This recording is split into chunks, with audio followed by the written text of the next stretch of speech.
call this meeting to order. This is the study session for the City Council for the City of Wheat Ridge, Colorado for November 16th, 2020. Thank you for joining us. We have on our study session tonight one item, vaping and tobacco ordinance update.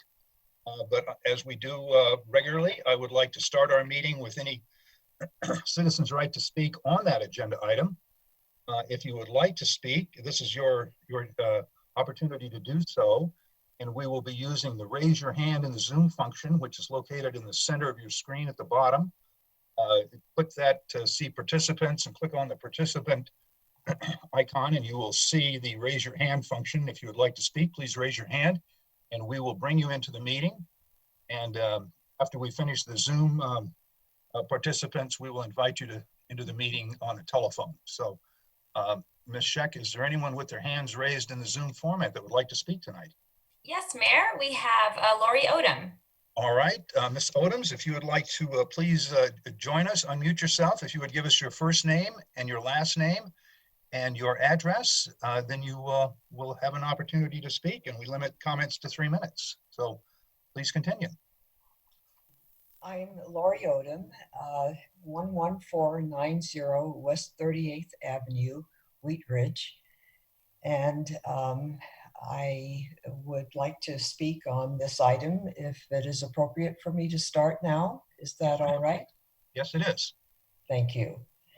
Mayor Starker and City Council members, I'm a Wheat Ridge resident for over 44 years, a retired pediatrician, co-chair of the Tobacco-Free Jeffco Alliance, and chair of Health, Wellness, and Safety for Jeffco PTA. Thank you very much for this opportunity to revisit an ordinance establishing tobacco retail licensing in Wheat Ridge and increasing the age of tobacco sales to 21. The 2019 Healthy Kids Colorado survey data show that more than 1 in 4 youth under 19 years of age in Jefferson County are currently vaping, and more than 3 in 4 saw ads for vape products in the prior 30 days.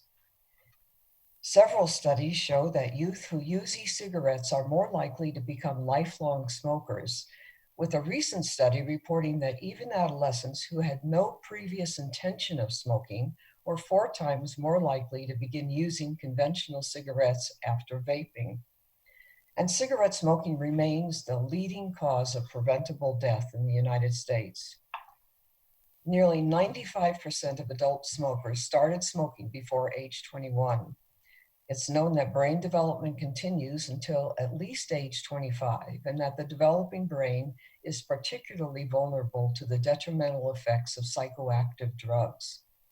In addition to the significantly increased risk of addiction, adolescent use of nicotine can lead to problems with attention, learning, and memory, and these can become long-term or even permanent, as well as an increased risk of addiction to other psychoactive substances.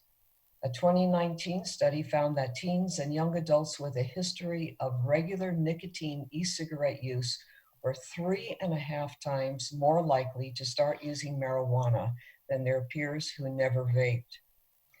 Studies also show that nicotine, toxins, carcinogens, and other components of e-cigarette aerosol can cause irreversible lung damage. Of very great concern is recent data showing that smoking or vaping leads to an increased risk of severe illness with COVID-19. Research also shows that more tobacco retailers exist in areas with larger Black, Hispanic, and low-income residents, and more stores sell tobacco products to underage customers in these locations. In addition to the Juul, an extremely popular and discreet vaping device that I know you're familiar with, there's now an array of similar disposable devices flooding the market, such as the Puff Bar, that also come in a variety of flavors that are very appealing to youth. Again, thank you for your consideration of this ordinance that's so important for the youth of our thriving community, as well as consequential for equity and social justice. Thank you. Thank you, Ms. Odlum. We appreciate you joining us tonight. Ms. Scheck, do we have additional speakers in Citizens' Right to Speak? I don't see anyone with their hand up. Mayor. Okay, if you are on the Zoom format and would like to speak under citizens' right to speak, you may raise your hand in the Zoom format, or if you're on the telephone, speak up now and we'll make arrangements to bring you into the meeting.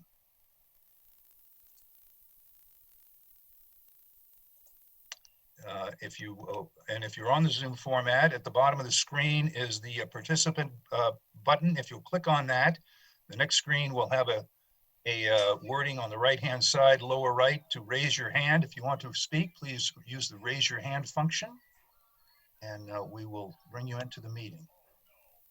Do we have anyone who's raised their hand? No, Mayor.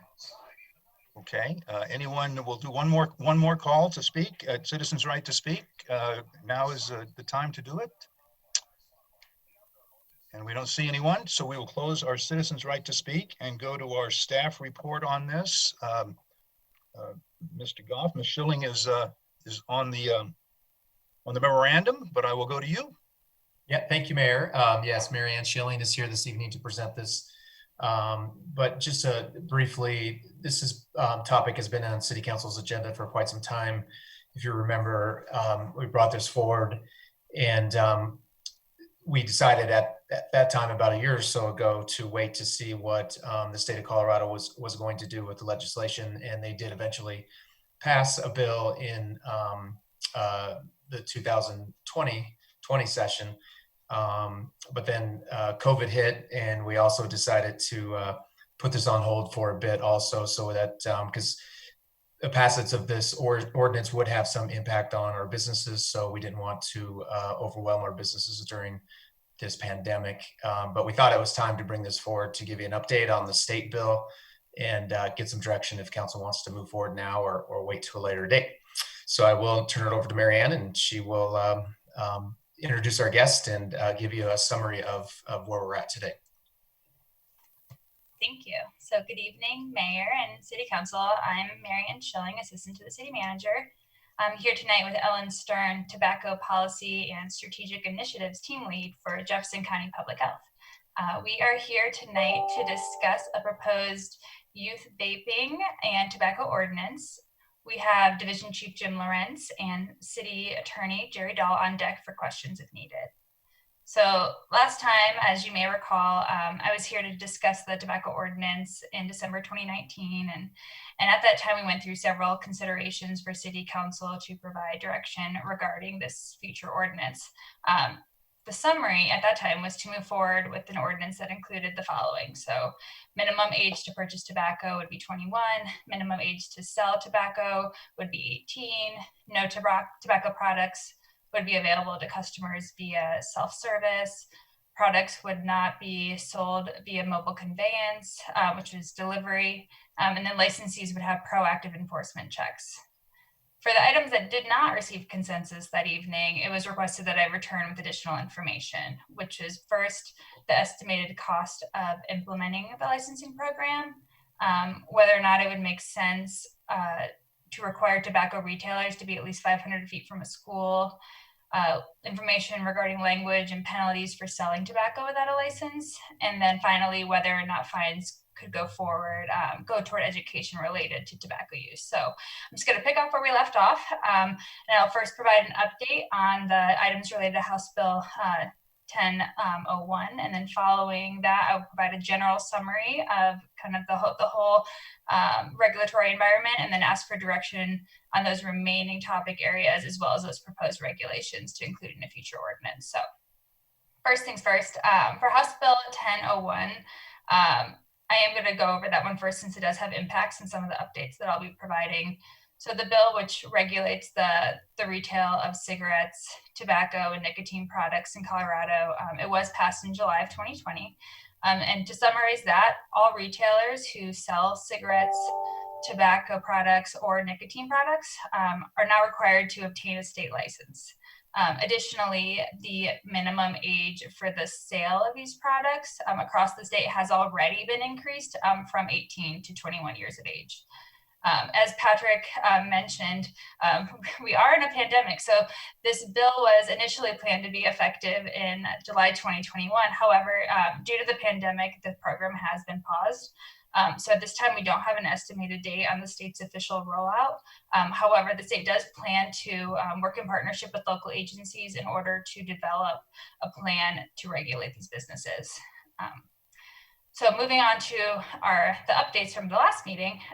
First, with implementation costs, in December, Council provided direction to move forward with the tobacco retailer licensing, and then asked for an estimation on what it would cost to implement that program. So I worked with Jefferson County Public Health and the Wheat Ridge Police Department to estimate the cost to initiate, administer, and enforce a tobacco retailer license program. And with the Department of Revenue has an estimated number of tobacco retailers in Wheat Ridge to be 70 to 80. So with that number in mind, the administrative burden would be approximately $300 per retailer in the first year, and then $250 ongoing. So for this item, staff will be seeking direction from City Council on the initial and renewal license fees. Regarding separation requirements, the question that came up last time was whether or not it made sense to impose distance requirements for retailers as they relate to schools. However, through the passage of House Bill 1001, it is now required that there is a 500-foot perimeter for tobacco retail establishments to be separated from schools, and the grandfather clause is included. And although it does seem to kind of be a moot point right now, it is worth noting that Jefferson County Public Health did research the topic and did find that schools were with more stores in walking distance do have higher smoking prevalences than schools with fewer retailers nearby. Additionally, some communities in Colorado have set the local license to add other provisions related to youth-oriented facilities such as playgrounds or recreation centers. So first, the City Council may consider extending the minimum perimeter to be a greater distance than 500 feet from schools. And then you may also, or separately, add a provision to the ordinance to include a separation from other youth-oriented facilities, which would include our recreation center. Third, on penalties, you may recall that the discussion that took place last time was how the city should penalize bad actors. The state has since put forth a penalty matrix that is mostly fee-based, and that was included as part of your council packet. Jefferson County Public Health does continue to recommend that the best practice approach for local agencies would be the suspension and revocation graduated policy rather than creating a city-imposed fine. However, City Council may choose to impose fines or suspensions or both. So that is up for discussion tonight. And then finally, for the allocation of fine revenues, City Council did ask about whether or not fines could be utilized for tobacco-related education. And the short answer is no, it couldn't, and that's due to TABOR restrictions. So this may impact City Council's thought process on whether or not to impose fines in general. In summary, I'm just going to lay out now the proposed regulations to include both the direction that was previously received as well as the content from House Bill 1001. And so the summary of what a future ordinance could look like would be that the minimum age to purchase tobacco would be 21, minimum age to sell 18. The new tobacco retail licensees would be at least 500 feet from schools, with retailers that are closer currently would be grandfathered in. Pending council direction, youth populated areas would include playgrounds and recreation centers. No license shall be issued to a tobacco retailer at a location other than a fixed location, so no mobile vending. And no tobacco products would be available to customers via self-service, and that would include vending machines. So tonight, staff is asking for consensus on the regulatory framework provided, and I'm also asking for specific direction on 1, the recommended cost of implementing the licensing program, 2, whether or not to require tobacco retailers to be more than 500 feet from a school, 3, what the penalty should be for tobaccos operating with for tobacco retailers that are being bad actors, and then finally whether or not City Council would want to investigate additional items related to education surrounding tobacco use. So staff does recommend that council direct staff to bring forward an ordinance on first reading. And this would revise chapter 11 of the city municipal code to include the proposed regulation as well as any changes related to additional direction provided. So I will now turn it over to Ellen Stern. And following Ellen's brief presentation, we will both be available for questions. Thank you. Ms. Thank Stern. you. Thank you, Mayor. Really nice to be with you all tonight. As said earlier, I'm Ellen Stern. I'm a tobacco policy specialist with Jefferson County Public Health. First of all, thank you all so much for your service and leadership. And I just really appreciate you all are taking some time to think about prioritizing youth tobacco work in Wheat Ridge. I won't rehash what has already been shared in previous work sessions from the department, but I just want to reiterate our support in general for local tobacco retail licensing and codifying the age of sales to 21 locally in Wheat Ridge. I'll give a couple brief comments, and I'm happy to answer questions, as Marianne said in the discussion tonight.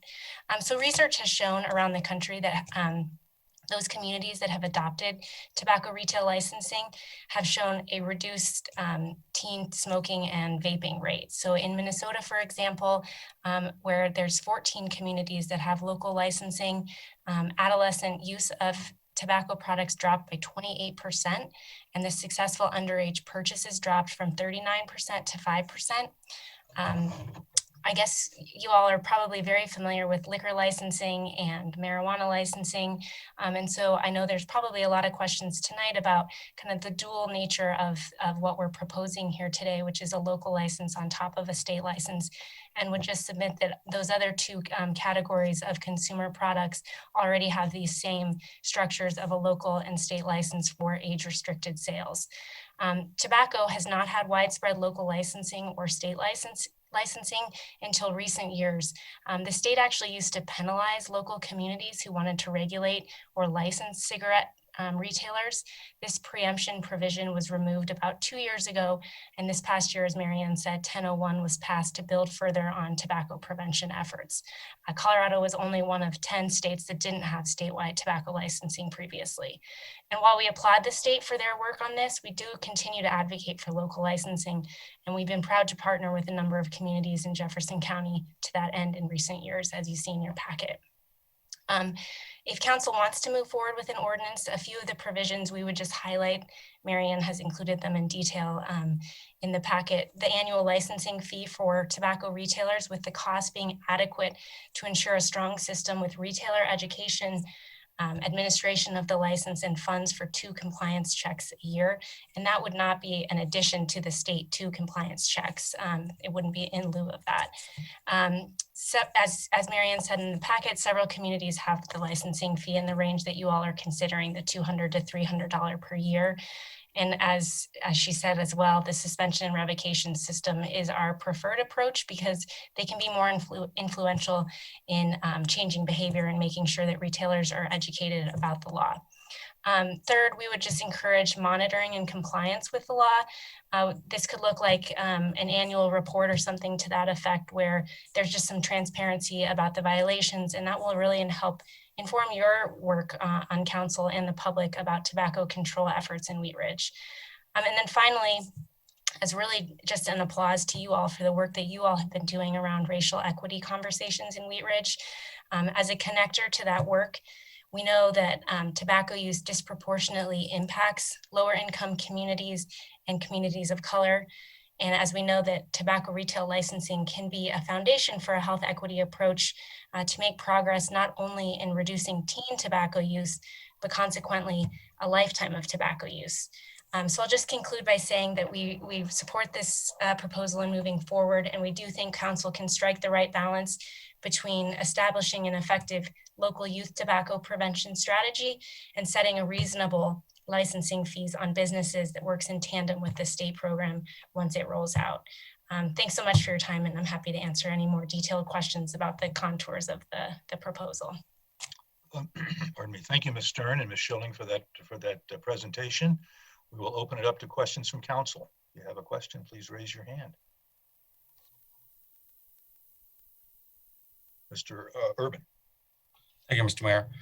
My question is regarding the tandem licensing of both the state and the local agencies. And has there been any research regarding the effectiveness of having 2 different entities regulate the same industry, or if one entity were to regulate that industry, does that change the effectiveness at all, or is there a way to determine that delta? Thank you. That's a great question. I don't know that there has been in Colorado specifically, since it's such a new kind of provision for communities to be enacting local tobacco retailing. I'd be happy to get back to you and share. I think from our perspective, the fee is capped at the state level in Colorado at $400, and it's not yet set, so we don't know what it's going to be.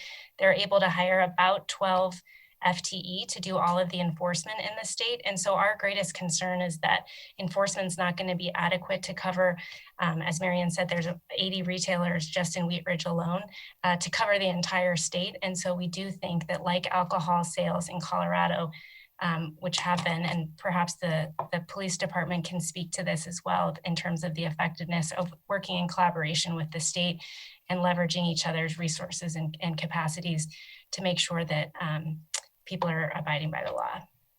And my follow-up question is regarding enforcement, and within the licensure fee that we're looking at, does that contemplate efforts towards enforcement, or is this passive enforcement, or how does the enforcement element come into play within the city's licensure program? I'll ask Division Chief Lorenz to add on to this, but the first thing is that this would include 2 proactive enforcement checks, which is what we agreed upon last time in December. And the cost of the license does include the cost of what it would take to do those 2 enforcements per year. Per 2 enforcements per shop? Per year. Thank you. Yeah, I don't know if I have that much more to add. There would be two compliance checks per year per retail establishment, and if there is a violation, then there's an additional visit within 3 to 5 months, something like that, to do another compliance check on that particular property. Thank you. Pardon me, would we need to add staff in order to accomplish these tasks? Pardon me. And the chief has had some conversations with our special enforcement unit, so maybe he might have a comment there. My understanding is that we can cover that kind of that level of compliance check at this time. Yeah, so Mr. Mayor, I might add to that if you don't mind. Really? In that conversation, it's really, it's about resource management there. That person being tasked with a number of different sort of licensing efforts is going, that's probably going to put less emphasis on other areas. So the question is going to be, where do we want to put our emphasis as a department and as a city? So you ask if we need more people. The short answer is no. It's just going to probably detract from some of our other enforcement efforts if we don't add anybody, if that helps you out. Okay, thank you very much for that clarity. Additional questions, Ms. Hoppy? Thank you, Mr. Mayor. My question is, in the memo, it says for local licensing, JCPH, Jefferson County Public Health recommends the following best practices related to retailer infractions, and it goes on to tell about what the first violation through the 4th violation, what happens with those violations. These best practices is this what the other local municipalities are doing? Is it kind of the same thing? Is this what the state's doing, or like, where did they come from? Thank you. I'm happy to answer that, Marianne. Yes, that is based on what other communities around the country have done. But I think we're open if there's discussion from the retailer community that this isn't what looks best for them. I think we can talk about that. That to us is the most effective is the suspension and revocation process. The state has really pursued a fine-based strategy. If a local retailer and there's a local license that's enacted in that community has their license suspended, that does translate to the state, and there's specific language in the state law around the state license also being suspended. Thank you. Thank you, Ms. Hulteen. Thank you, Mr. Mayor.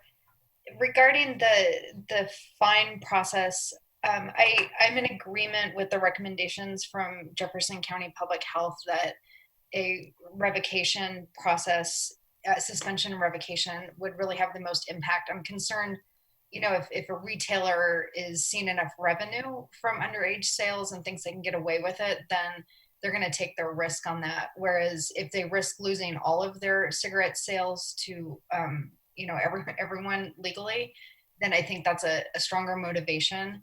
I would support maybe the first violation being a fine, and then moving to suspension on the second. Oftentimes, I suspect that we're dealing more with maybe a management issue on the first one, and but on the second one, for them to understand the seriousness of it. So I definitely support impacting their ability to sell, but would support the first one to be a fine, and then on the second one, move to suspension towards revocation. Ms. Weaver, and then Ms. Hutchinson. I just want to support that. I think that's a great solution regarding the fine and then going to solution. Thank you, Ms. Hulty. Thank you. And Ms. Hutchinson. Thank you, Mr. Mayor. I look at the packet that was sent out, and there are like 8 infractions that a real retailer can have. And then the penalties go anywhere from 3 different penalties to 5 penalties. Seriously, are we wanting to stop what is going on? That is the question. So they know what's going on. So to have retailers get 5 chances is ridiculous to me. They should have 2 chances. They already know what's going on. So you get a penalty. And then again, if you're found to not be doing what is right, then you're suspended. And I get it about businesses and having retail and all this, but it's about what do we want to do here? What's the bottom line? It's about vaping. And I also have a question. What about the online sales of vaping that are going on in this Wheat Ridge area?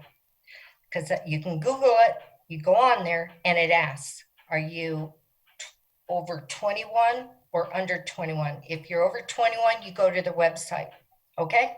What about those things that are selling? Everybody's doing online everywhere now.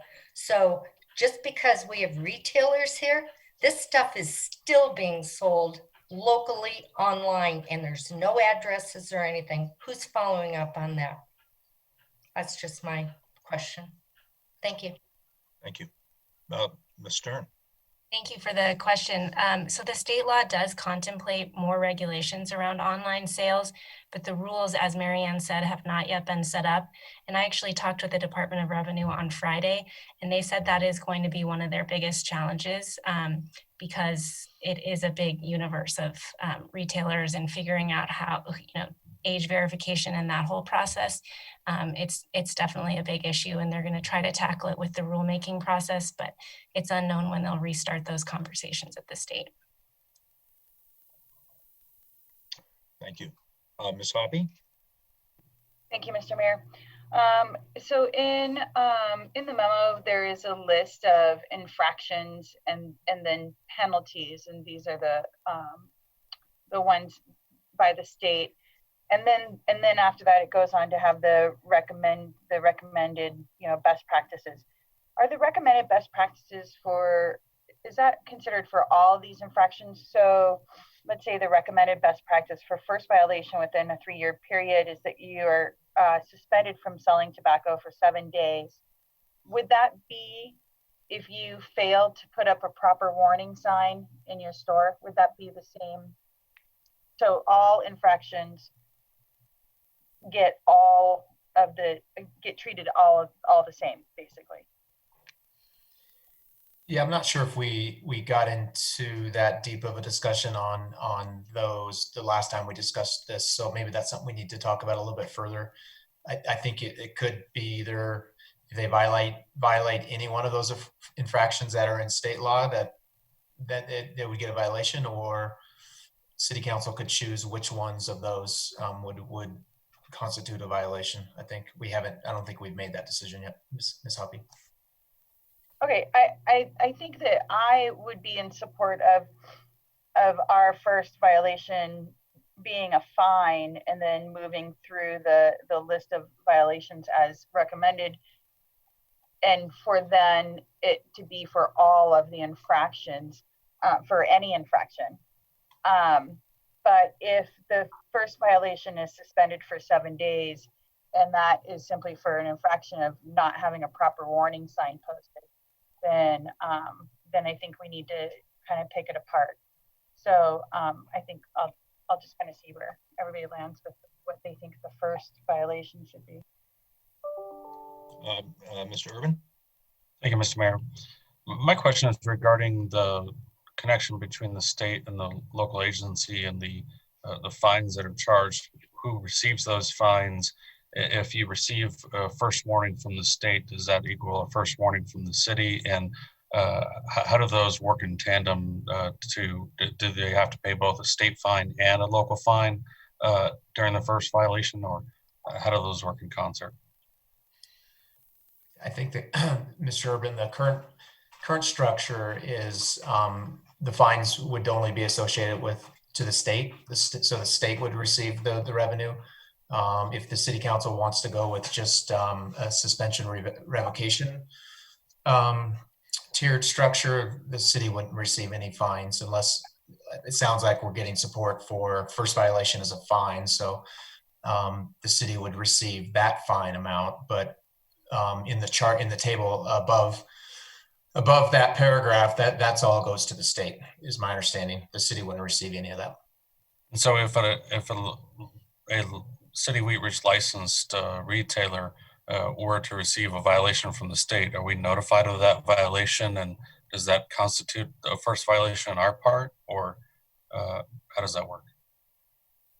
It's a good question. And I don't, as Ellen and Marianne mentioned, the state doesn't have the implementation process in place yet, but I think we could put that in our code, in our ordinance, that if they receive a fine from the state, and I'm sure that's going to be public record, I would believe, but I'm not 100% sure on that would be a city first violation also. I think we'd have to write that in our ordinance. Yeah, I guess I would want to make sure that they are run in tandem, that you don't get 5 chances with the city and then 5 chances with the state.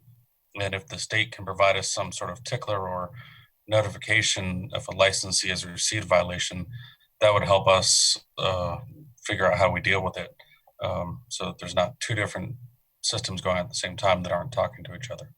Thank you. Go ahead, Ellen. Ms. Stern? Thank you.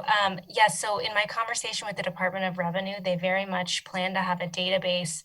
Again, our great police leaders here can probably speak to the liquor enforcement process, but where there will be kind of bi-directional communication between the local and state. And I don't have anything to add on the fines. Patrick got that all correctly in terms of who receives the money if there's a violation. Thank you, Ms. Hulteen, and then Jim Lorenz. Thank you.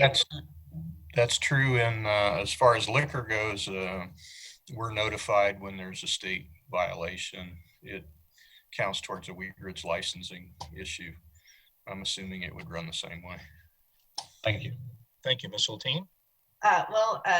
Lawrence read my mind and answered the question I was going to ask. So thank you. Okay. Thank you very much. Additional questions and discussion? Yeah, Val. Ms. Noslebeck. Hi. Hi. Just wanted to ask about, and this might be a question for Ellen, like the outreach that's been done to retailers. Are retailers, especially responsible retailers, overarchingly okay with licensing because they already have these practices in place?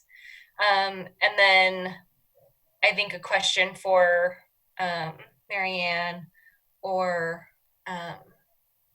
anybody really is, in the city, how are our retailers, are they being prepared for this, and what's kind of their reaction? Thank you for the question. I have not done any direct outreach in the last several months that I started at JCPH, but I know that at the state level, there was direct engagement. It was a bipartisan bill. The tobacco industry and the retail industry, the convenience store owners and so forth, were very active in the discussions, and it was amended several times throughout to get a consensus bill through. So I guess from a statewide perspective, the retail environment has been very engaged in those conversations. And since Colorado was one of the last states to enact this type of policy, I think they saw the writing on the wall that tobacco licensing was coming to Colorado. And Val, to answer your question, locally, we haven't done any outreach specifically to our local businesses, but that could be something that, based on city council direction, we could make that part of the process even before an ordinance is brought forward, if you want that to be a next step to get feedback before an ordinance is drafted, or just invite them to the discussion when it becomes to public hearing. Thank you. Additional discussion?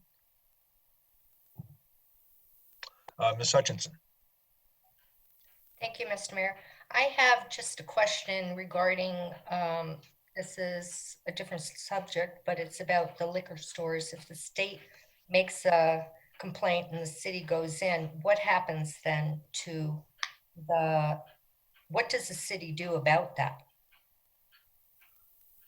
What do you do with the liquor store that has sold liquor to underage people or whatever? What happens? Our city clerk might be able to address that. We have a liquor authority, Ms. Hutchinson, that deals with any of those issues, but maybe Steve could speak to that. Not getting into the administrative or legal details, they are brought before the Liquor Authority Board, which is 8 local residents who are delegated the authority to oversee liquor licensing in Wheat Ridge. And the board can impose suspensions of their license, their right to sell liquor for anywhere from a day to a week or longer if necessary. They can revoke their license to sell liquor here in the city if they are repeat offenders. Typically, when the PD does a sting operation and retailers are alleged to have sold alcoholic beverages to a minor, the penalty is a suspension of 1 or 2 days, followed by an additional 3 or 4 days held in abeyance. So if there's a second offense, they get the additional penalty tacked on to the penalty that was held in abeyance. So the first offense costs them a day or 2 of liquor sales, alcoholic beverage sales. After that, it gets more and more stringent. Did I answer your question? Yes, thank you. I'm just thinking what we're doing here tonight is addressing the issue of vaping. Do we want to push it down the road, or do we just want to kind of figure this out? Because it seems like the state doesn't have, a lot of answers and things. I mean, like online sales, that we don't have an answer and all this kind of stuff. Are we really going to settle anything here? Because this is a huge issue. And, when I see that a penalty retailers can have 5 chances. Seriously, why do retailers get that many chances? They know exactly what's going on. To think that the retailers in Wheat Ridge don't, yeah, they do. They know exactly. So they just push it. We have our police that will go in twice a year to do like a stop-in check. Maybe the state will. How are we going to know what's going on? The issue is we want to decrease the vaping. How do we do that? And we just give chance after chance after chance. And, that's a lot of administrative costs. And who's following up on this? If they knew from the very get-go, you get these many chances and this is what it is, you'd see they'd buck up. That's what I think. We just give them more and more chances. We don't know. There's no answers from the state. We don't have anything. We're just flying blind. So, I mean, I want to see this kind of stopping where underage people are being able to get it. I get it about the 21-year-old age to be able to buy it, but also let me also say this. People who go into the military are 18. People who go into the military, they do smoke and things like that because of the stress and things like that. So that's another question. You're in the military, but you can't buy cigarettes and stuff or anything else. That's another issue. But do we want to get a handle on this here, or we're just going to pass it down the road? I've never seen this before where we give 5 chances for anything. I mean, I'm just like, okay, whatever. We're not going to be able to track it. That's what I feel. Thank you. Thank you. Chief Lorenz, you had your hand up. I was just going to add on to what the city clerk said. There is a separate system of criminal charges that go to county court. We write summonses for, say, a person that is selling illegal products. That's a charge and that person may not be associated with the licensee. So there are several charges that get written. They go to court, and then the other side is to deal with the liquor board.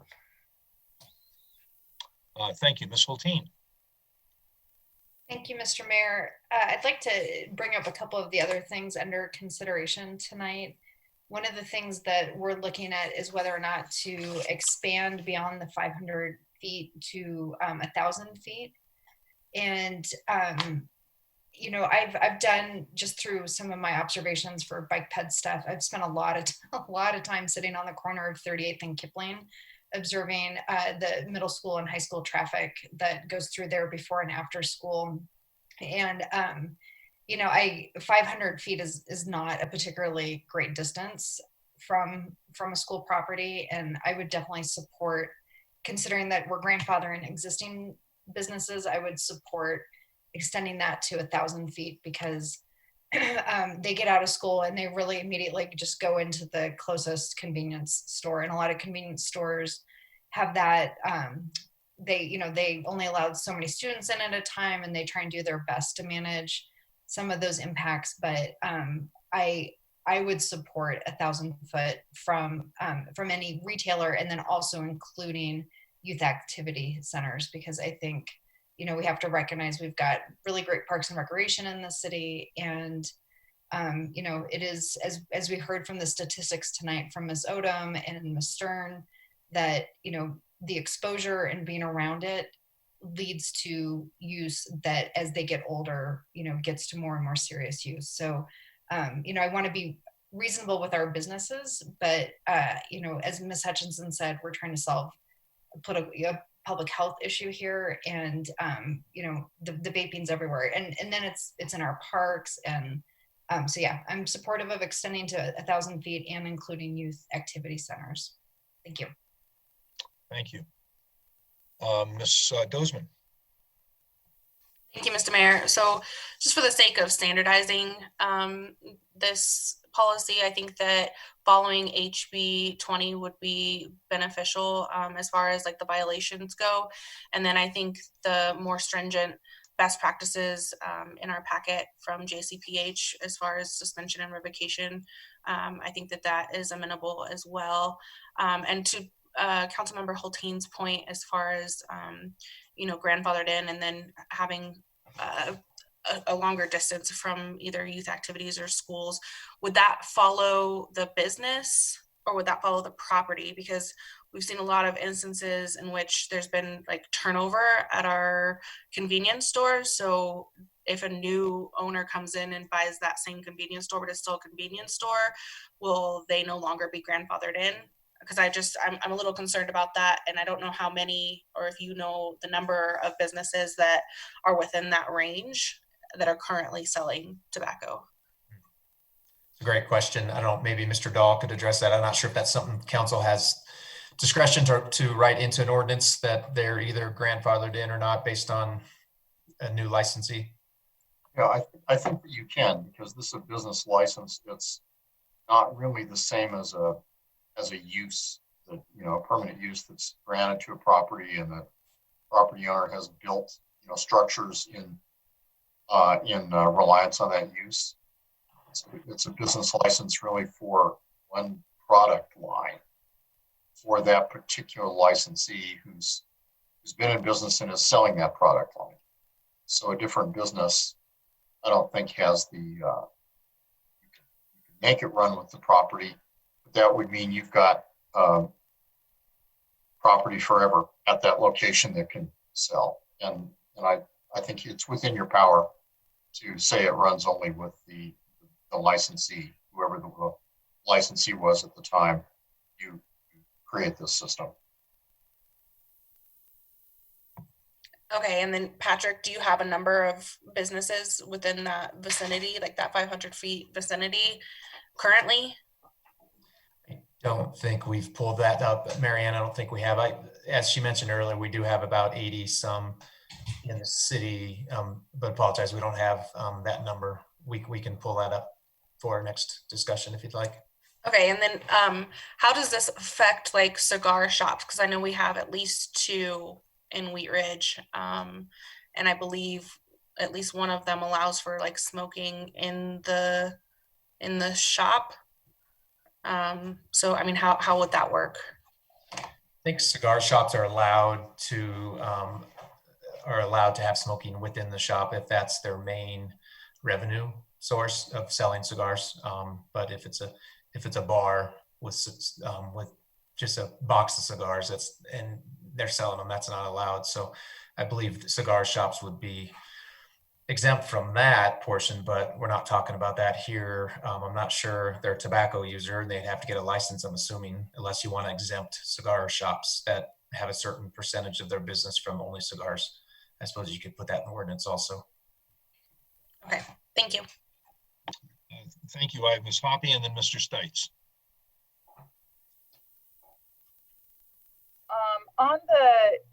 On the grandfathered in, whether that runs with the business owner or with the business, I guess what I would, there are 3, there are 2 gas stations like right by our rec center currently. And I don't know if those would fall within the 1,000 feet or not. But let's say that they're going to sell that business. It would be really hard for them probably to sell that business if that new business owner couldn't get a few of the licensings that they need. So the tobacco licensing, they can sell alcohol now, that beer and I think it's just beer and seltzers right now, but potentially wine down the road licensing. So that would affect kind of like the sale of that. So I'm just wondering how many of those businesses would we affect if we extended the 1,000 feet. What you're saying is we don't have that information right now, but if that is something we could maybe get some information on in the future. Yeah, we can pull that information up.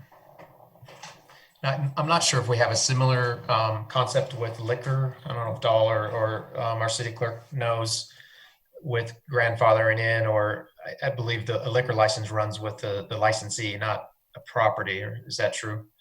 Yes. But That's right. can sell it with the business. What happens then is a transfer of the license.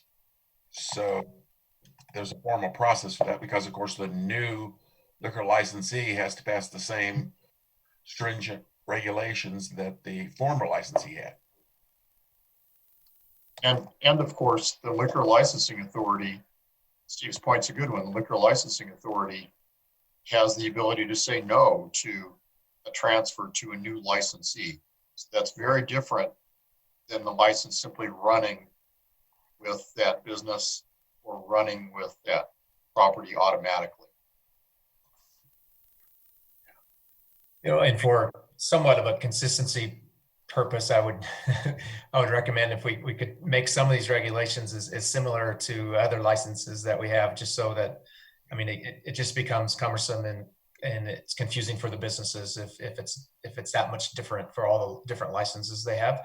council has a lot of discretion here, I think, but just, think about enforcement of this 20 years down the road when we're all gone and somebody has to look at this and say, what are we supposed to do? In that same vein, Division Chief Lawrence comments a few moments ago brought another issue to mind. Right now, if I am a clerk in a convenience store and I sell a 6-pack of beer to a minor, then that citation that Jim was talking about is for the person who sold the beer. But my point is that the licensee is also held accountable for that. The licensee is brought before the Liquor Authority Board. So the question that comes up here is, if a convenience store clerk sells tobacco to an underage individual, do they get cited with a municipal criminal offense?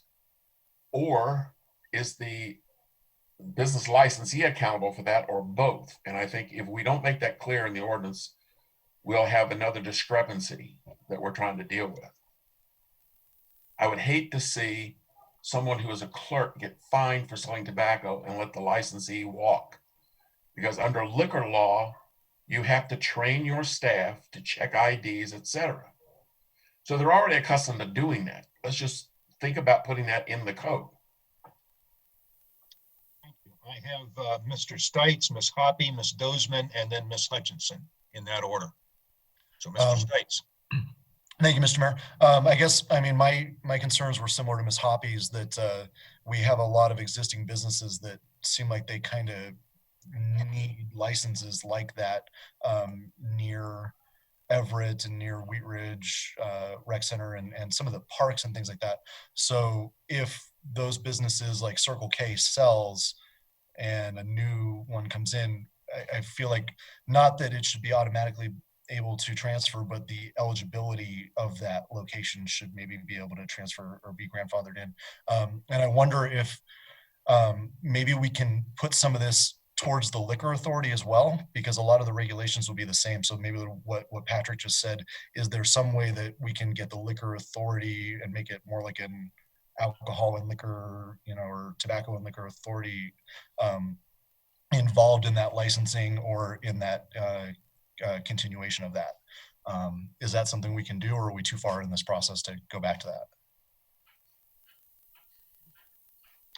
I don't know who would answer that question. Looked like a question. I'm not sure. That is a question. I don't know who would answer it though.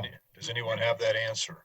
You could certainly assign the licensing function to the liquor authority, but right now our business licenses are assigned to the treasurer's office. And until you get to the point where there's a lot of subjective value judgments being made, and the liquor authority makes those subjective value judgments, like the good moral character of the applicant and the needs and desires of the neighborhood. Those are the two key things that the liquor authority investigates. And that's really not as much the case here for this arena. This arena is more objective and more mechanical.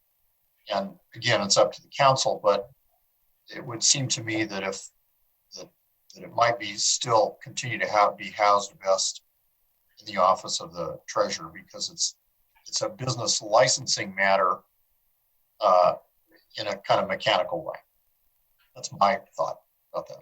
The other fact about that is that the Liquor Authority Board's lawful authority comes from the Colorado revised statutes. I have not looked at this new tobacco regulation statute, so I have no idea whether we could in fact give them that authority or create a tobacco authority board or liquor and tobacco authority board. Because you're a home rule city. You're a home rule city, and you've got the ability to create. You're not limited by state statute in that regard. You're a home rule city, so you can make the decision of who to assign it to. Thank you. Okay, I have Ms. Hoppy, Ms. Dozman, and Ms. Hutchinson. Hi, thank you, Mr. Mayor.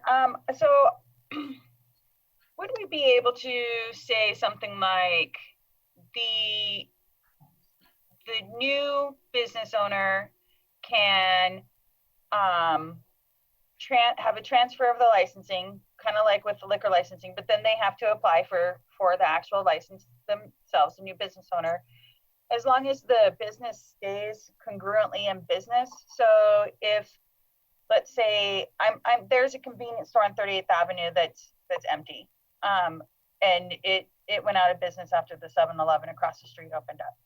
So that's been empty for a very long time. But if somebody goes and decides to open a convenience store in that spot, and it's within the 1,000 feet or 500 feet that we decide, then we would say, nope, sorry, you can't. It's already been closed. There's all new regulations.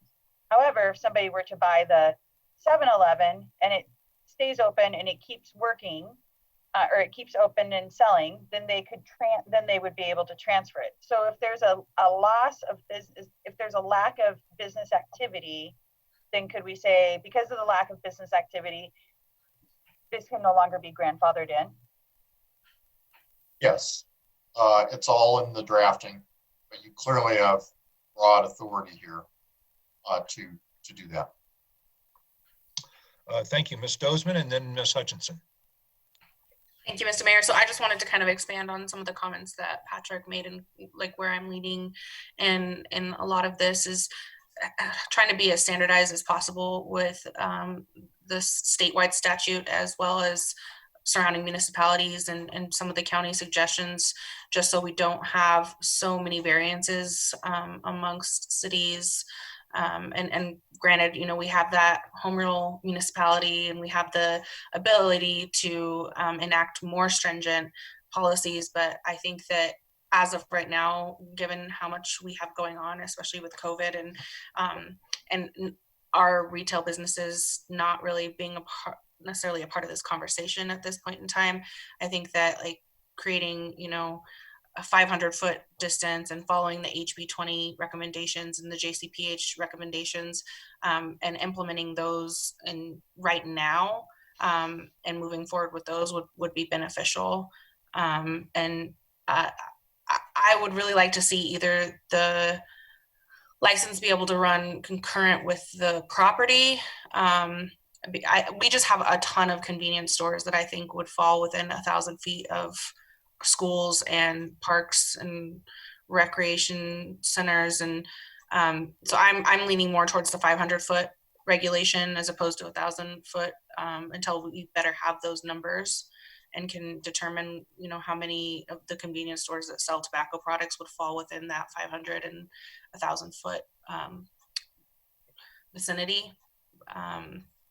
And I know this is a really tough issue, and so we could also, like the 21 age limit is like, that's set by Colorado statute, so like we have to adhere to that, right? Okay. And then we had originally also talked in our former study session about like marketing, flavors, and like where the products would be located, like they had to be behind the counter. And I don't really see that as a part of the conversation as much now. Are we still moving towards any of those? I think we had decided in the end not to move forward with those areas. Okay. Which is what's in the memo currently today, is what was the final consensus. Okay, that works. The behind the counter piece was enacted by the state, so that is active, no self-serve, and that includes what is the word? Vending machines. Thank you. It includes vending machines. But Patrick is right that we did not include the flavored aspect last time. Okay, so like there's not going to be able to be any products like on the counter, you know, because like I've noticed that, you know, like the little vapes on the counter when you go to purchase. So those will have to be behind the counter now. Okay, thank you. Ms. Hutchinson. Thank you, Mr. Mayor. When I think of the convenience stores that have been around, the buildings that have been around for years and years and things like that, okay, they didn't have vaping then. We have vaping now. So you got to change. And it's kind of like, how far away from a school, sorry, that was my clock, is pot supposed to be? Like 1,000 feet? Yes, think marijuana is 1,000 feet. Correct. Why is all the differences in the feet between pot, vaping, liquor, whatever? I mean, it should be just kind of regular. This is like a public health issue. And I know that the businesses have been there and things like that, but also they're going to pick up on anything that's out there that's brand new. Vaping wasn't there serious with that Conoco at 38th and Kipling many years ago. This is just kind of come up, and this is a way for them to make revenue and things like that. But I know kids aren't in school now and things, but do we want to kind of stop this? Having different rules for every different kind of thing is like, I don't know how people can follow it. How can we regulate it? It should be just kind of regular. We think about the students and what happens to them, and 1,000 feet from a playground, a rec center, school should be just like regular. What's the problem? I'm not worried about the business not making money. They made money before vaping. So that's just I think all the different rules for every different chemical that's out there is, who's going to trace it?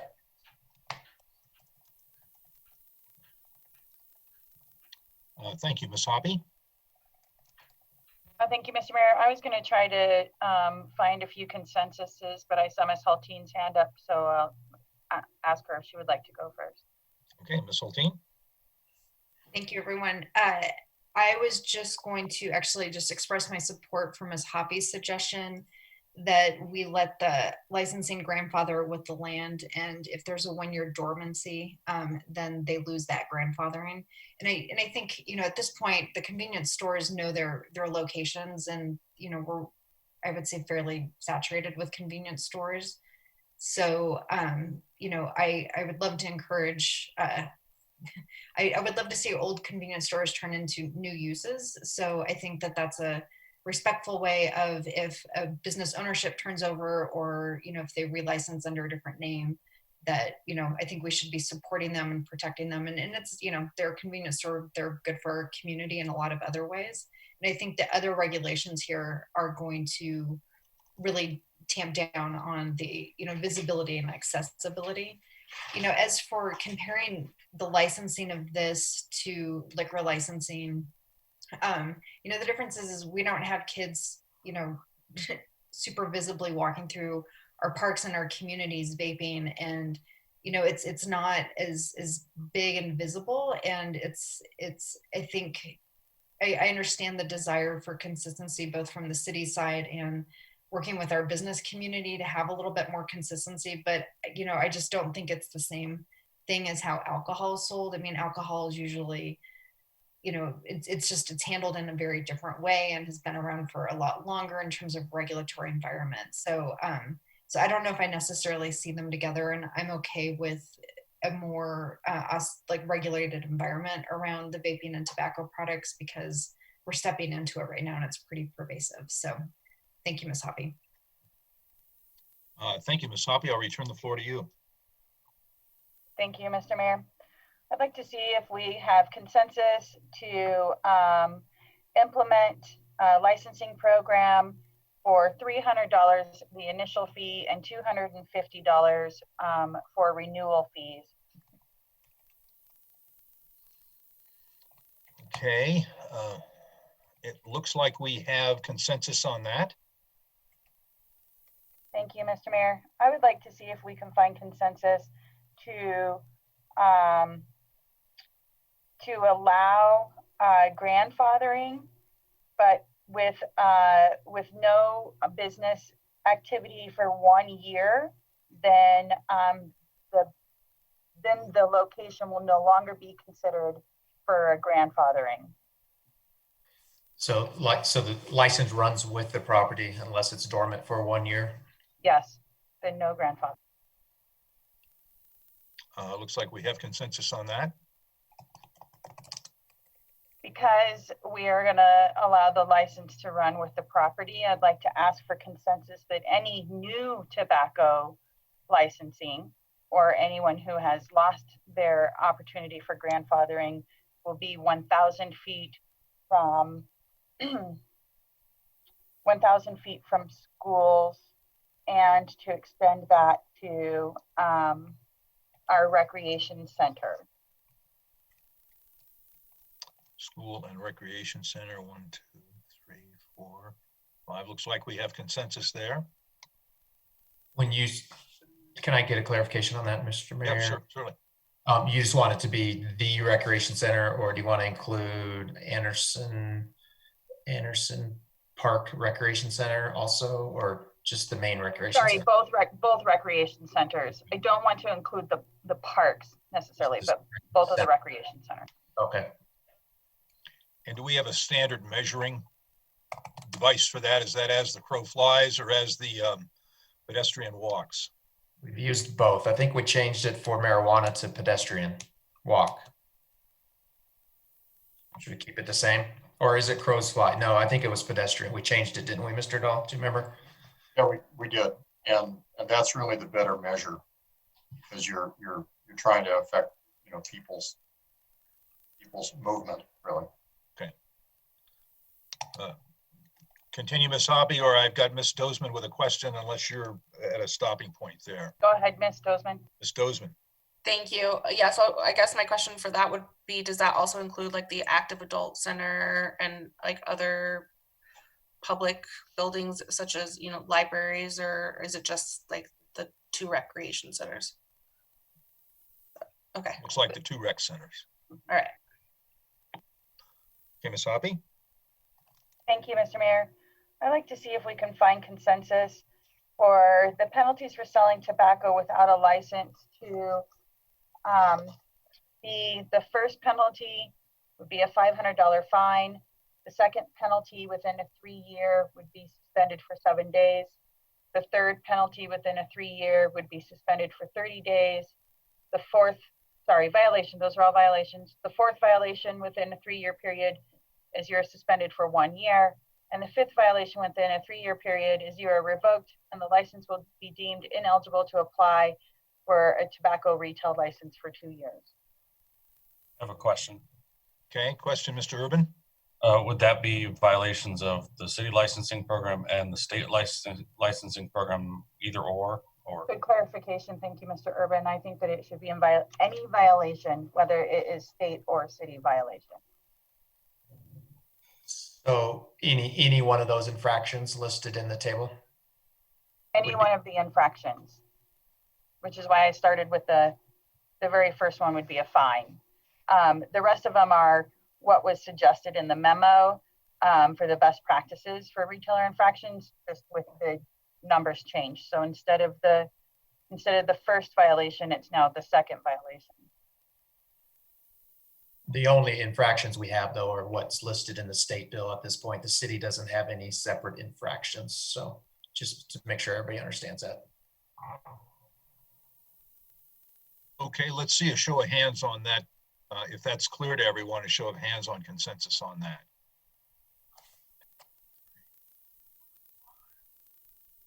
No, we have consensus on that.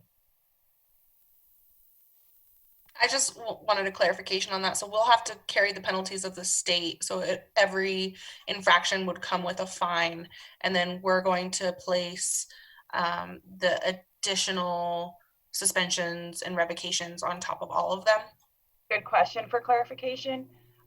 No, every infraction that's listed is as an infraction, but it's not the same penalties. So as suggested in the memo for the best practices would be to follow the violations that were suggested, but not to have additional fees on top of that. So our first violation is a fee, and then beyond that, the violations are what is in the memo right underneath the list of infractions, but it does not include the penalties. So right. So what I was saying is sale of tobacco products or nicotine products to persons under 21 the state says the first one is going to be $250 to $500. Well, they have to pay that to the state, but that wouldn't be paid to us. They would pay $500 to us.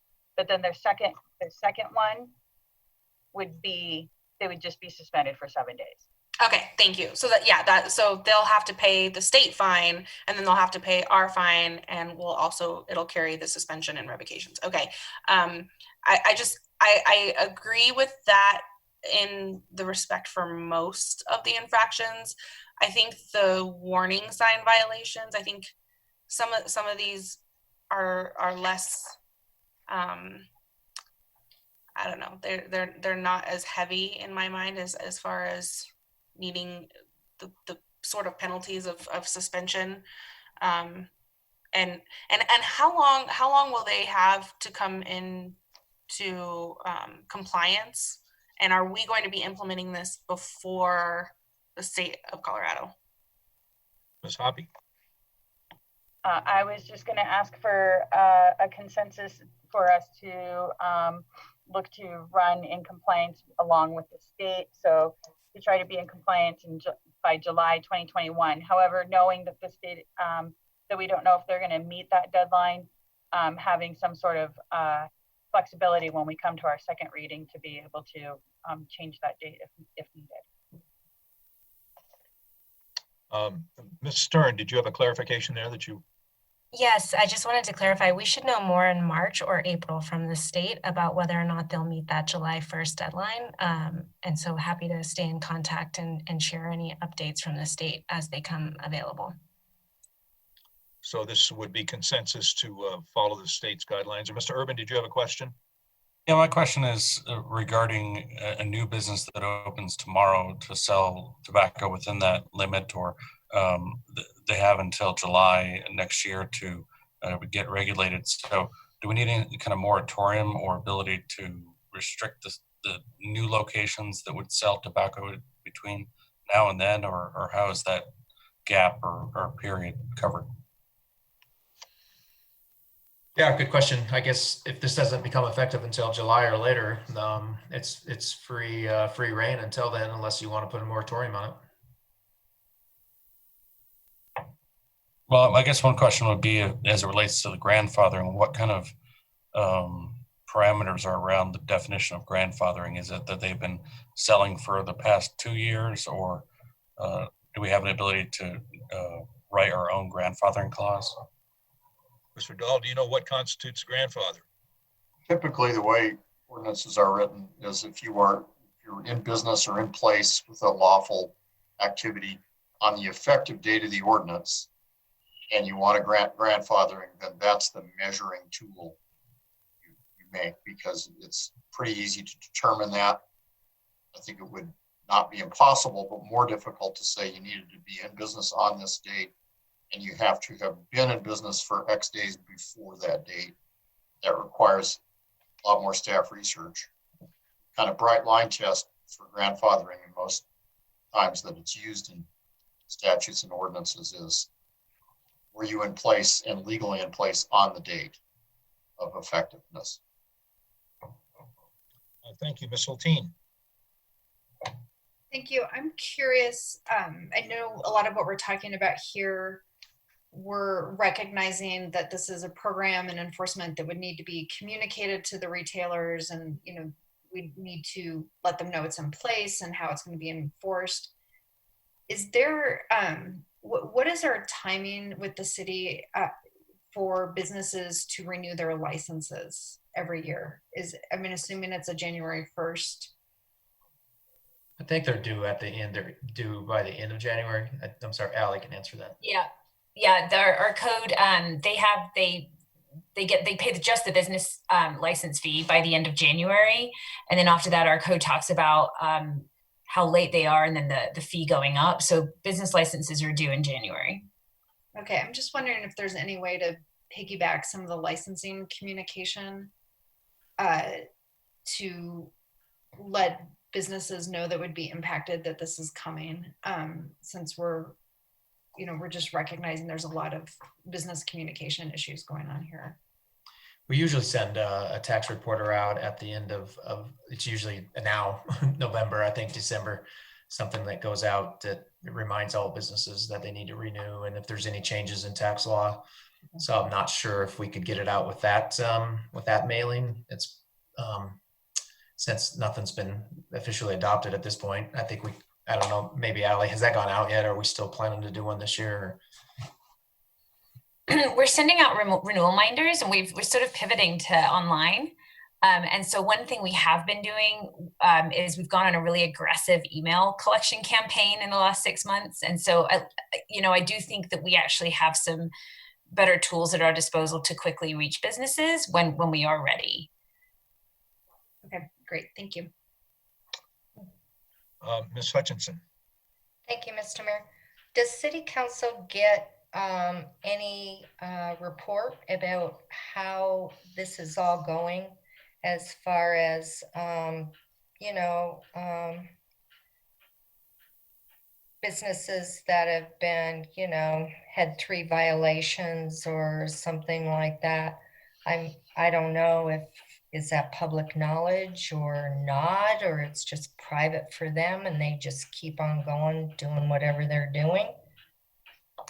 Yeah, we could always, that's at the discretion of the city council. If you'd like to just come back to report out on enforcement.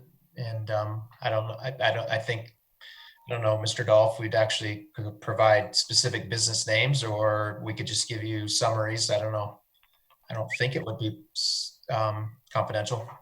No, it's not confidential commercial information necessarily, but for the purposes of what council needs, probably numbers of businesses in given categories, et cetera, are all you really need.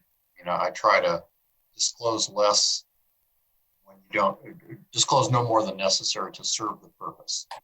So while we could get into names, I don't think we have to. Certainly if council wanted to know that and had a legitimate kind of regulatory reason for knowing it, I believe we could share it under the open records law. But I think the assemblage of numbers and sort of a chart showing things in some digestible way would serve the purpose. I'm not interested in the names. I'm interested in how this process is going. Sure. That's how I measure that. As far as, people are getting like a lot of chances here, and I don't know. I'd just like to see how that's going. Thank you. Thank you. Do we have we sort of finished our directions for staff? Have we sort of covered all the issues that could we cover? Could we go back over that last one? I'm not sure if we got did we get a full consensus vote on that one? And there were some questions after the fact. Okay, perhaps not. Ms. Hoppy, were you leading that consensus query? Yeah, was that the one on the penalties? Yeah, what I missed was first infraction would be a fine. So, how much? So $500. Okay. So basically, it's all of the suggested best practices that's in the memo, where it starts with first violation, second violation, third violation, fourth. I've added a first violation for a $500 fine and changed first to second, second to third, third to fourth, fourth to fifth. Got it. And did we get consensus? Was there any more discussion on which infractions? Do we still want to apply that to any of those infractions in that table? I can make a separate consensus for that. Okay. I'd like to ask for consensus to remove warning sign violations as an infraction and cause to be fined or have suspension.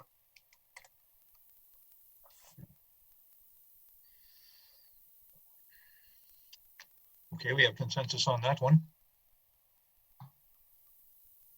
Mr. Urban? Thank you, Mr. Mayor. I guess I forgot what the question I was going to ask. As far as online retailers, do we have a direction forward on how we're going to handle online retailers? Do they have to receive a license, or do they have to have a physical location in the city of Wheat Ridge? Do we have the authority, Mr. Dahl, to require the licensure of, well, we do with current business license. We license online and out of city businesses. I guess my suggestion that I think that that's true, but the doubt you're hearing is that that is something I'd like to do some checking on. Number one, if we can. Number two, what the logistics of reaching out to those businesses and requiring that particular license would be. I'm not saying no, don't do it. I just want to understand better, I think, what that would involve. And if that means we have to bring that piece back to you, I hope that's all right.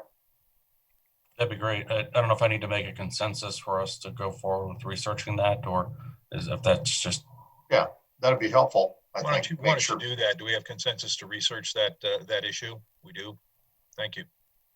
And then my next question is regarding the individual retailer, the person at the counter. Are they subject to any violations or penalties relating to this? And if they do take that ticket, how does that impact the retailer? Does the retailer get the same violation, or how do we navigate that relationship? That was Mr. Kirkpatrick's question, and it's a pertinent one because typically in the liquor arena, of course, if the server serves someone underage, there's a criminal court process for them, and it's not licensure, it's criminal court. But the business, because their server is in front of the liquor authority, and whether or not, frankly, the criminal case results in a conviction, the liquor authority can separately decide that that's a violation and we're going to impose a liquor authority licensing consequence. So here, you have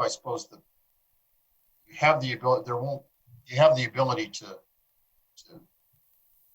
impose penalties both on the server and on the business because you can be more stringent than the state statute in this regard.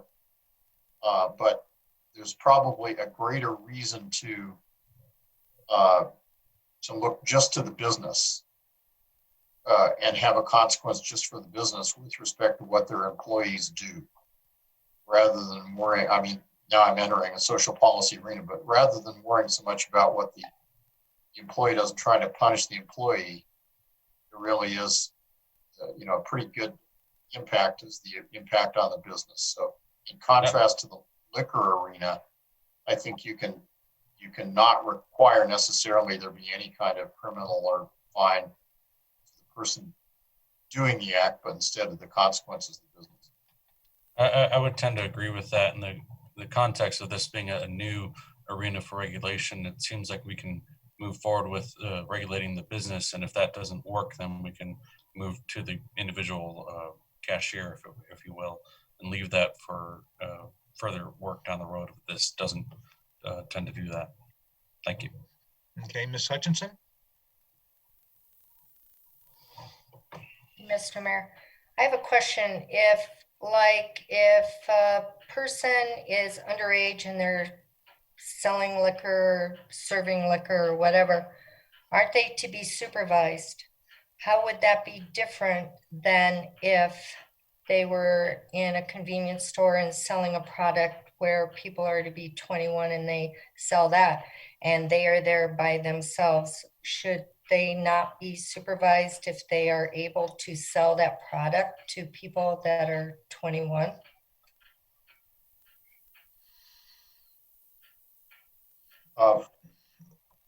Well, that's clearly the alcohol licensing model, because we, of course, have the ability to sell at 18, but not to consume until 21. So we have that model, and as such, you're absolutely correct. There's a supervisory component for alcohol sales. You could import that into this system as well. The question is just how much of the liquor licensing model should be imported. That's a pure policy question. You're not obliged to do it, but you may.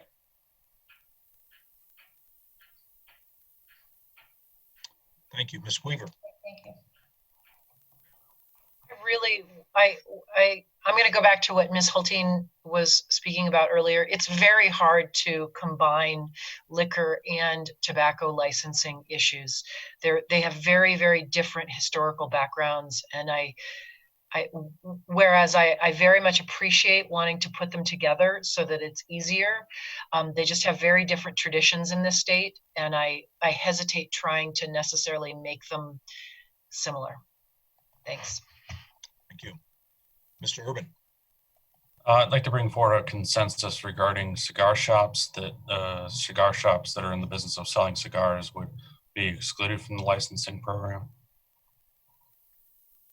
Cigars as a certain percentage of their business or something. I think there's some specific. Yeah, I don't know if I'm comfortable setting a percentage here tonight because I really don't know the industry that well, but I would say that cigars and paraphernalia, the cigar box or whatever else they sell, they are relating to cigars. Some way to define that. I would assume it's 50%, but I don't want to get into a percentage because I don't know well enough. We can pull up. I think there's something in the Mr. Urban in our smoking legislation on having to do with cigar bars. So we could pull that language up and bring that forward and see if that meets your needs. Ms. Hoppy? I just have a quick question. Like, do cigar shops in general, do they sell like cigarettes and also vaping products, or is it just cigars and cutters and humidor boxes and stuff like that? The two in my district that I visited, they specifically told me that they don't want to sell cigarettes or vaping because they don't want that customer base coming in. That they sell, I would say near 100% cigar related items. I would pipe tobacco, but that's it.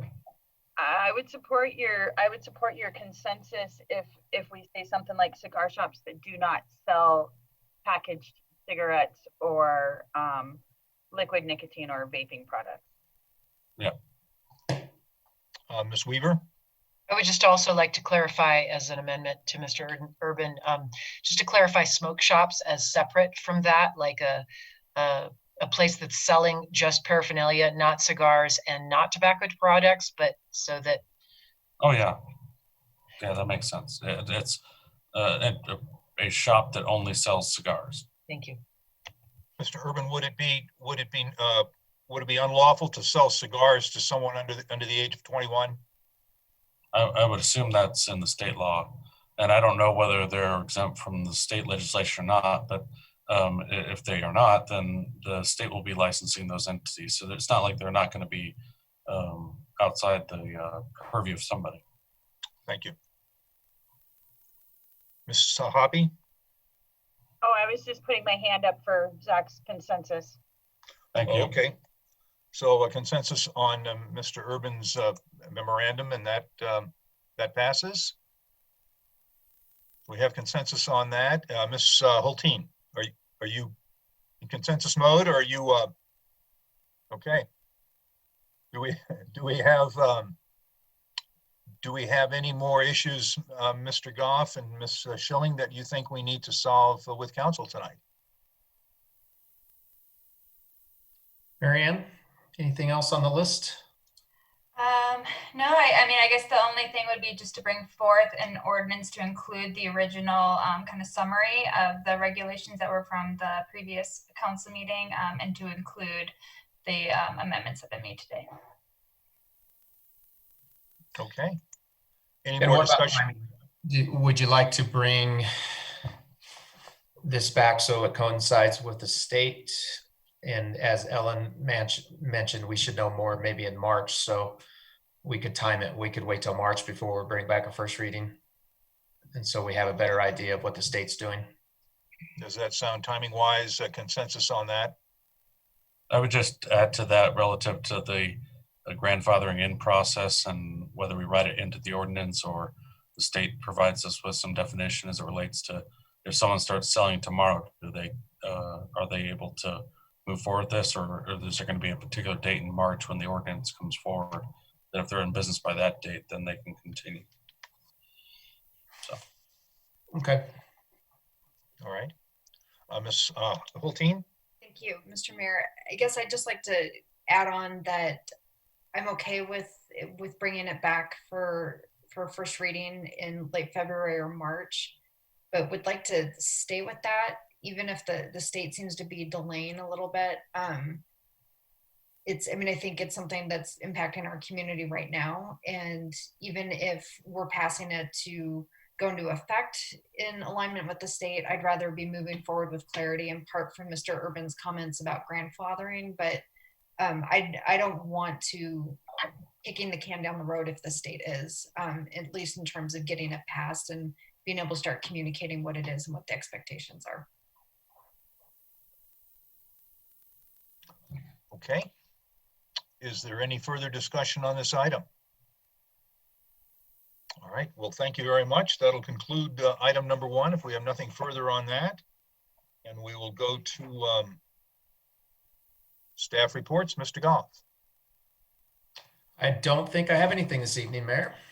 Okay, thank you very much. We'll go to elected officials reports.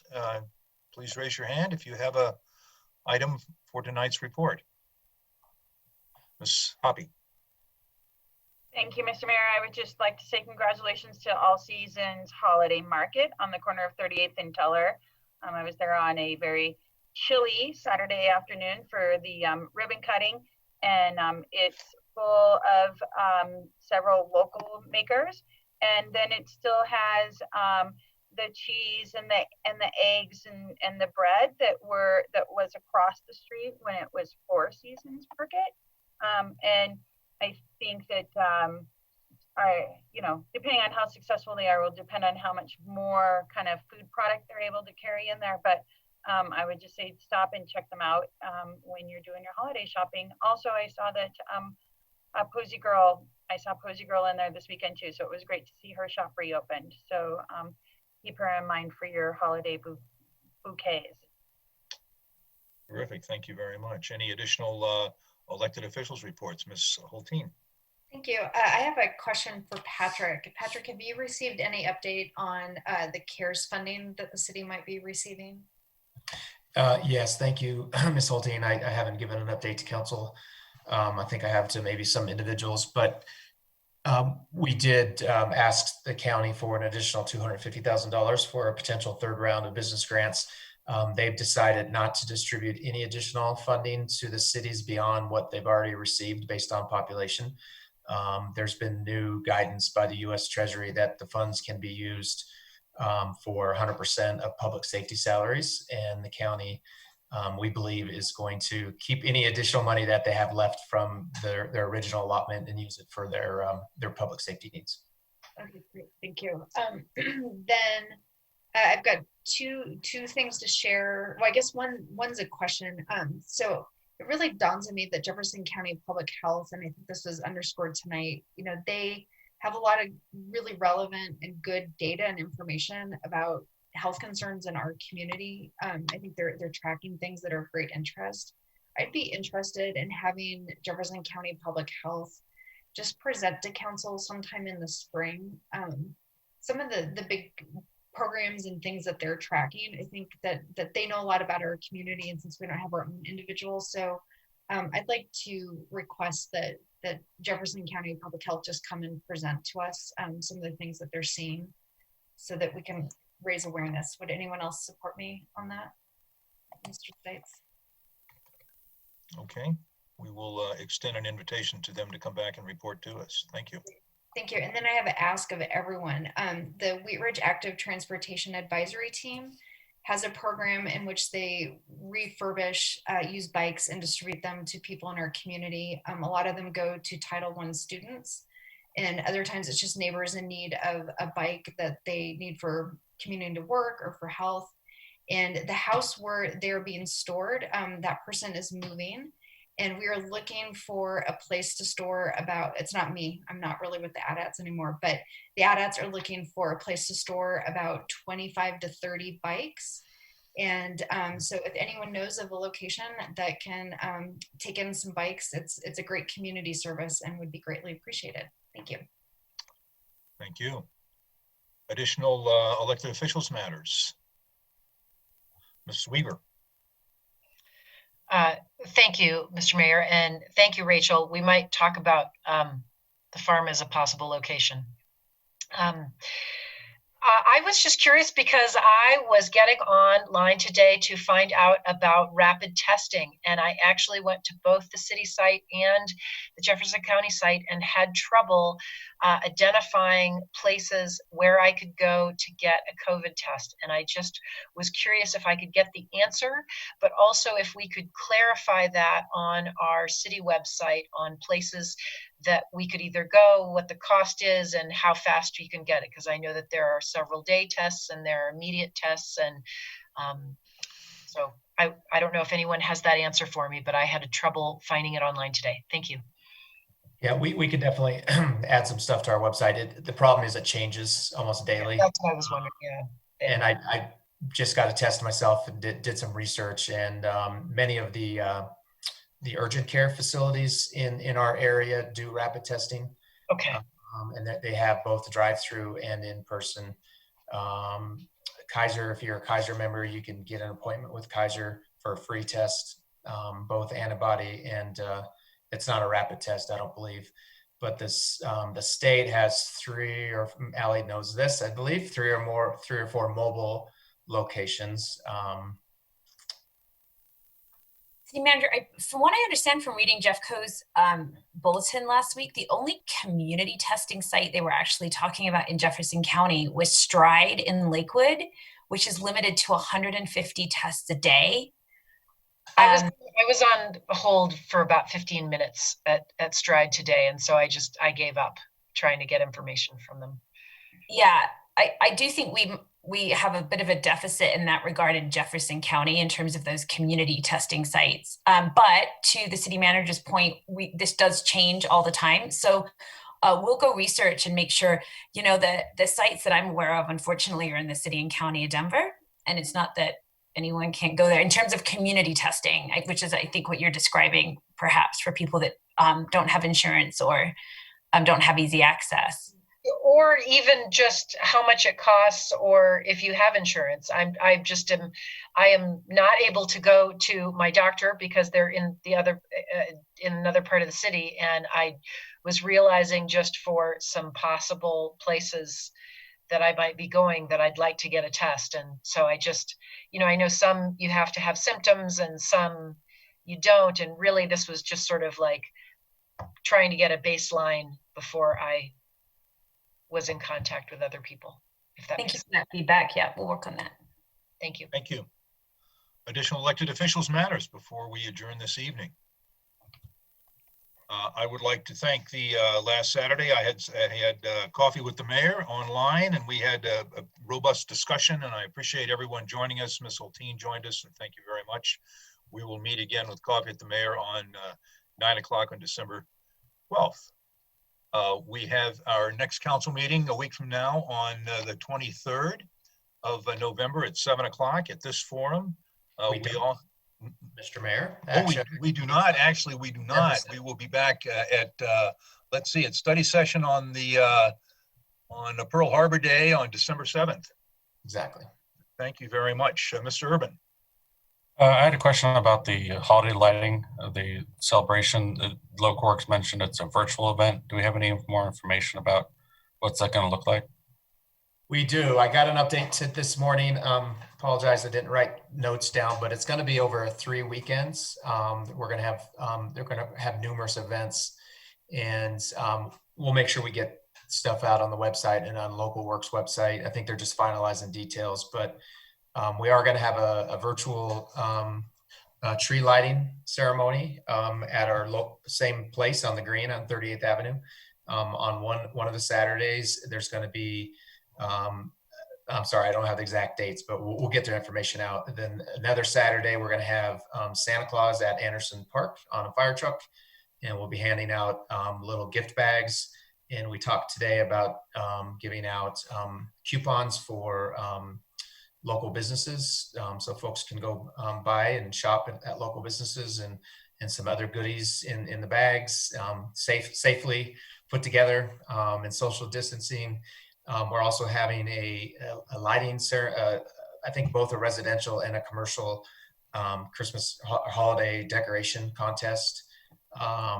So there's going to be numerous events, and I think there is one other event where you can go and take family photos in front of some kind of holiday scene. So I'm sorry I don't have exact details, but I think they're still finalizing all those, and we'll get those out very soon. Thank you. Thank you. Also of note, November 28th is Shop Local Saturday. So if you'll take that opportunity to, as you do every day, find it and buy it in Wheat Ridge. And if there's no more business to come before the council, we will adjourn our meeting with that. So happy Thanksgiving, everyone. Be safe, drive carefully out there. And Mr. Mayor, before you Yes. adjourn, I'm sorry, looks like all the information is about the holiday celebrations. It's up on Local Works website. So if you go to Local Works, the first event starts December 5th. So there's all the information online. Very good. We appreciate it. All right. Happy Thanksgiving. Take care.